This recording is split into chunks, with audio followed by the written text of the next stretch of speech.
Hello friends, if you're new to my channel, welcome. Why don't you go down, hit the subscribe button and ring the bell so you don't miss any episodes. For my fans and subscribers, welcome back. I really do appreciate you. Today I'm going to be talking about the Bible and dinosaurs. Not much else I need to say. Let's get on with the video. This is not a science video per se. It does not go into things such as permineralization. If you want something like that, Viced Rhino is a very good source, as well as RN Raw. This video will be about Leviathan and Behemoth and exactly what they were. Young Earth creationists like Beethoven and Ham insist that dinosaurs lived with people because that is the only way to fit everything into their Young Earth creationist viewpoint. Yet they say that the dinosaurs died out shortly after the flood.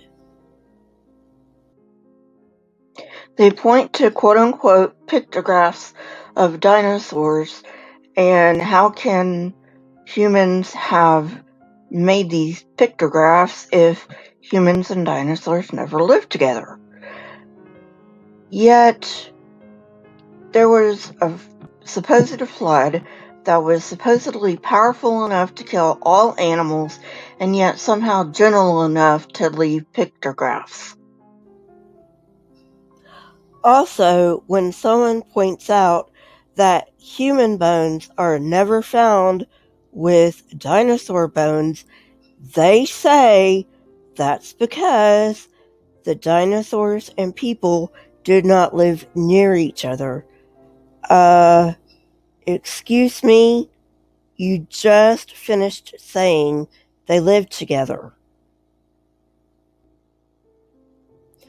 They point to Job and his identification of Behemoth and Leviathan. So let's go to Job, shall we? And let's throw in a little scholarship along the way, because I like scholarship and they don't. Most scholars correctly identify Behemoth as the hippopotamus. The only disparity in description is the comparison of the tail, only about 45 centimeters long, to a cedar. I would like to stop here and insert my own thoughts. People, especially young Earth creationists, who want to turn Behemoth into a dinosaur, don't even read their own book. Job 40:17 says, quote, its tail sways like a cedar, end quote. For some reason, people who want us to believe that man coexisted with dinosaurs read this as, quote, the tail has the circumference of a cedar, end quote. Whether or not that's what they say, that's how they read it. And this is manifestly not what Job says. Job also says that Behemoth lies under the lotus plant. Young Earth creationists identify Behemoth as, say, a brachiosaurus. Do you think a brachiosaurus could lie under a lotus plant? Just think about the absurdity of that.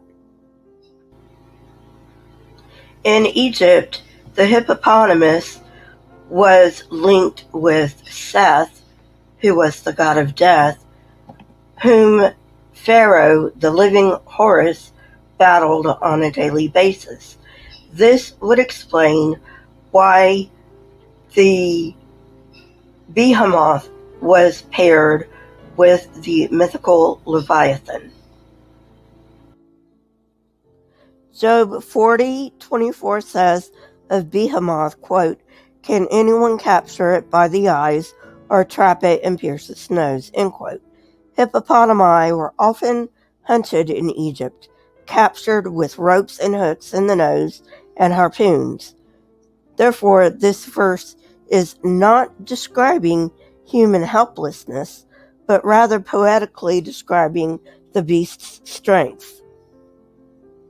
At this time, this strength would allow it only to be taken down in this brutal fashion.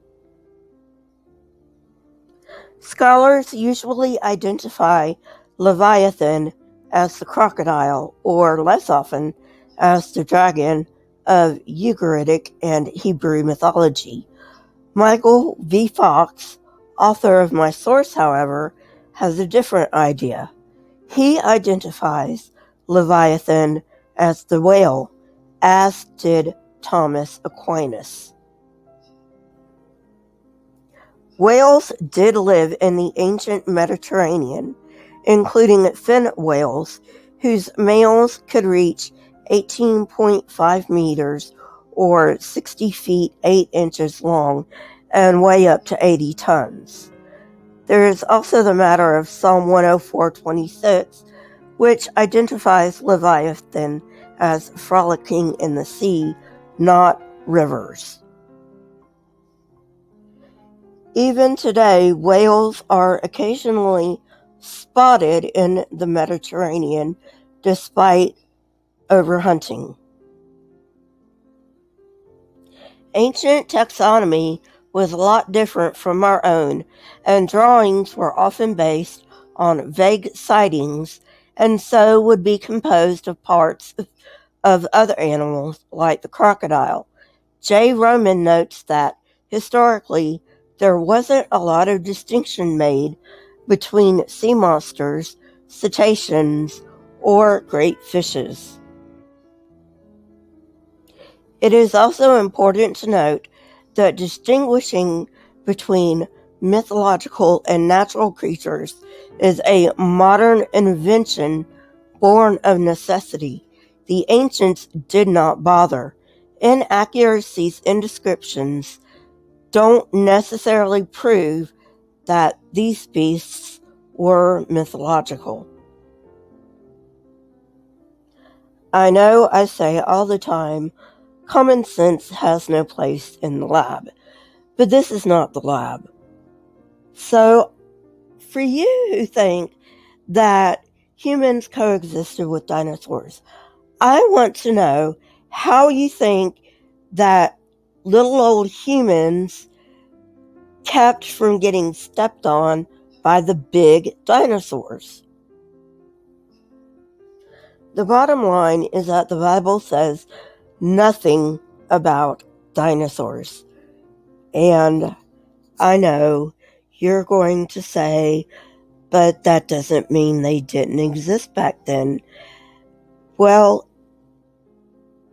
again, you just have to use some common sense. The Bible talks about lions, and other animals like that. So I know the word dinosaur is a fairly recent invention, but still, if dinosaurs did live back then with man, don't you think they would have made a special effort to describe these amazing creatures that are awe-inspiring? And it doesn't seem that these creatures, yes, the hippopotamus and the whale are awe-inspiring, but they are describable. Well, friends, that's it for today. I hope you enjoyed it.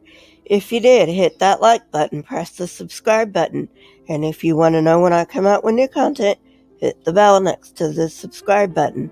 My Twitter, Discord, email, PayPal, and website are in the description along with the source that I used for this video. Please comment in the comment section. Not only do I love hearing from you, but it also triggers the YouTube algorithm. Also, please remember that I choose my comment of the week in my Saturday live streams from my edited videos. Don't forget, I now have a merch store. It's on my website, link in the description. Go check it out. If you want to get something, I would very much appreciate it. Keep learning and searching for truth. Here are a few videos from my library. If you have not watched them yet, go ahead and watch them and tell me what you think. Until next time, friends, stay safe and goodbye.